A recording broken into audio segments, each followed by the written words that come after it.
dve dodatni tekmi v Ligi narodov Slovaško.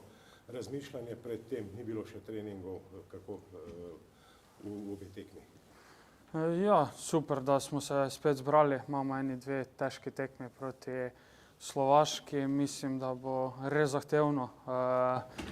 Obem ekipam je cilj njim se uvrstiti v skupino B, nam pa obstati in mi bomo naredili vse, kar je v naši moči, da obstanemo v Ligi B.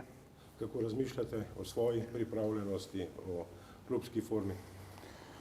Ja, lahko rečem, da je bilo boljše, ampak na koncu za zadnjih 5 tekem sem začel res redno igrati.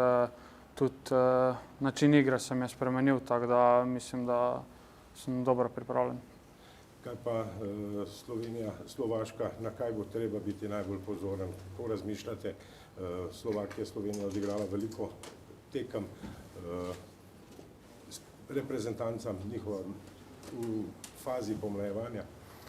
Ja, ena dobra reprezentanca kot ekipa, imajo tudi dobre posameznike, ki igrajo na res dobrem nivoju, tako da mislim, da bo ta eni dve res dobri tekmi in bomo videli, kaj bomo iztržili. Sezona v Championshipu ni še konc, ampak zdaj si jo že kar delal večji del.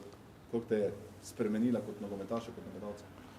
Pa je, lahko rečem, da je težka liga.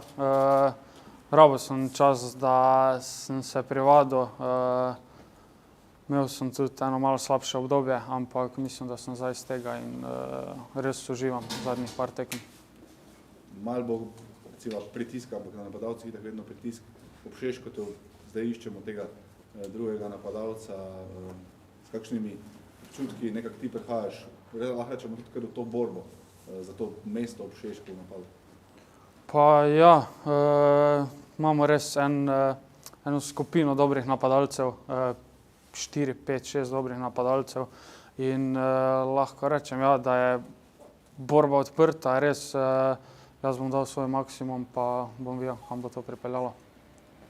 Long time no see, nazadnje novembra tukaj občutki ob ponovnem prihodu v nacionalni nogometni center.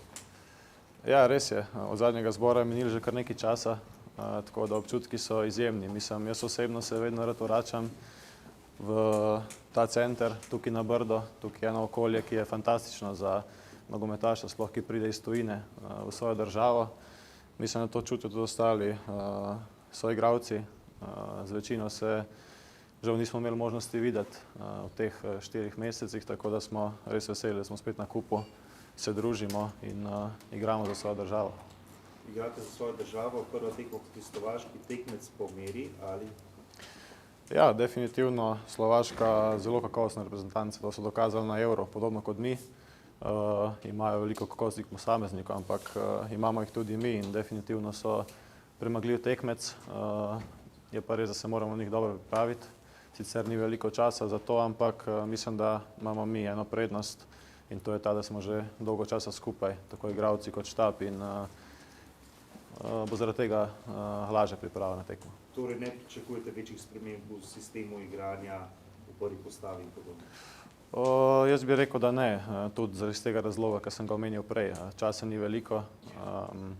Mislim, da nekatere težave, ki smo jih imeli v Ligi narodov v skupinskem delu, lahko rešimo tudi čez neke pogovore, neke sestanke, tudi mogoče ne na igrišču, ostalo se bomo dogovorili na igrišču in bomo pripravljeni na te tekme.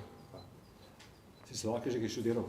Si jih gledal že ali boš zdaj se prepustil strokovnemu štabu, da ti oni analizirajo? Ja, mislim, spremljam nogomet redno tudi izven svojih tekem, tako da sem pogledal tudi kakšno njihovo tekmo, predvsem tudi na Evropskem prvenstvu. Poznam njihove igralce, ampak mislim, da bo strokovni štab naredil v naslednjih dneh dobro analizo, nam dobro predstavil njihovo ekipo in da, kakor sem rekel prej, bomo maksimalno pripravljeni. Tvoja forma počutijo v Panathinaikosu, kako se počuti zdaj? Rekel bom, da je za mano ena zanimiva sezona. Glede na to, da imamo veliko tekem, sem imel tudi sam veliko minut, čeprav si želim, da bi bil v naslednji sezoni moj status še nekoliko boljši v klubu, ampak mislim, da generalno je bila ena dobra sezona, sploh kar se tiče začetka Evropskega prvenstva. Na koncu nam nažalost ni uspelo priti naprej tudi v evropskih tekmovanjih, poraz od Fiorentine prejšnji teden. V prvenstvu se bomo borili za drugo mesto, Olympiakos malo preveč beži, kar pa ne pomeni, da se bomo predali, kajti do konca še 6 tekem in v nogometu se lahko vse zgodi, tako da gremo na polno končati sezono in bomo videli, kaj nam to prinese. Ostal si sam v Panathinaikosu, prej ste slovenske letelice, kako se zdaj počutiš? Ja, zagotovo je drugače zdaj, ko sem ostal sam. Z Andražem in z Benjaminom smo si bili veliko pomoč v teh letih v Atenah. Vedno je lepo, ko imaš ob sebi v tujini Slovence in zdaj brez njih zagotovo ni isto, ampak sem se že toliko navadil na življenje, na klub, sem se prilagodil, tako da mi ni težko. Grško že znaš kakšne besede? Znam neke osnove, je pa res precej zahteven jezik in za naučiti se precej težek, ampak ja, sem kar vesel, da znam vsaj te osnovne stvari, komunikacije, tako da mogoče pa v prihodnosti se naučim. Koliko so navijači Panathinaikosa sprejeli, da gledate v hrbet Olympiakosu, to je? Ja, zagotovo so razočarani, tako kot mi, da je trenutno situacija taka, kot je. Upali so letos na naslov, stvari zaenkrat niso rožnate, kar se tega tiče, ampak kot sem prej omenil, do konca je še play-off, 6 tekem za odigrati in mi se ne bomo predali, odigrali bomo teh 6 tekem, na koncu tudi drugo mesto pelje kvalifikacije za Ligo prvakov, kar je eden velikih ciljev kluba in bomo dali vse za to, da ga dosežemo. Koliko je pritisk navijačev, kako se s tem spopadaš ti v Atenah?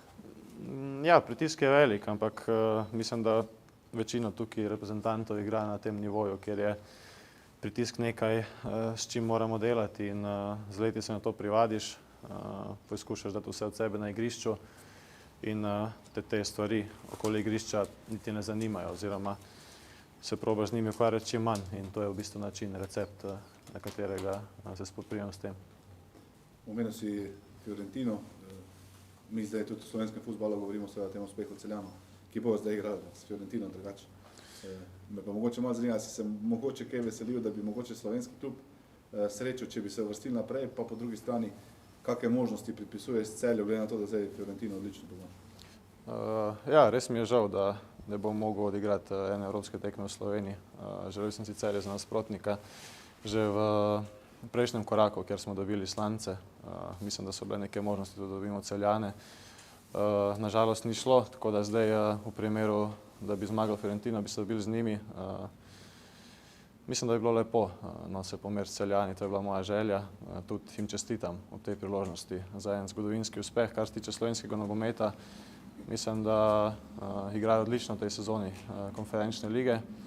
In kar se tiče Fiorentine, pa mislim, da je ena zelo kakovostna ekipa, ki pa nikakor ni nepremagljiva. Je pa res, da bodo Celjani mogli odigrati perfektno 2 tekmi, da bi se to zgodilo, ampak mislim, da smo videli v teh evropskih tekmovanjih veliko presenečenj in zakaj pa ne bi Celje naredil enega. Glede na velik uspeh Evra, se ti zdi nekako, oziroma naslednji dne boš mogoče še boljš odgovoril, ta motiv, ta lakota v tej Ligi narodov, po tem obstanku, še tako velik, malo smo se sprašvali, a je zdaj motivacija res za to Ligo narodov, ste tukaj napaljeni, ko ste bili recimo za Evropsko prvenstvo, kakšne situacije? Pa jaz bom rekel tako, da mi vedno vsako tekmo gremo na zmago. Zagotovo je drugače, ko si enkrat na Evropskem prvenstvu, tudi vsa ta euforija, ki prije z njemu, mogoče ti da še nek dodaten zagon, ki ga zdaj v Ligi narodov mogoče ni bilo, ampak jaz vem, da smo mi fantje dajali vse od sebe, kar je bilo v tem trenutku. Se strinjam, da nismo bili pravi v Ligi narodov, da lahko izgledamo veliko bolje in tudi bomo delali na tem, bomo v prihodnosti pokazali, da to ni bila naša realnost, da bomo poskušali zadržati ta nivo, ki smo ga dosegli na Evropskem prvenstvu. Ampak hkrati pa tudi sem mnenja, da je nekaj normalnega, da se zgodil ta mogoče malo padec v igri po samem Evropskem prvenstvu, ki je bilo zelo uspešno, po mojem mnenju. Ampak to je šport, pridejo vzponi in padci, boljši in slabši momenti in mislim, da je zdaj na nas, da damo glave skupaj, da treniramo in da potem proti Slovakom pokažemo, če smo sposobni. Hvala. Hvala.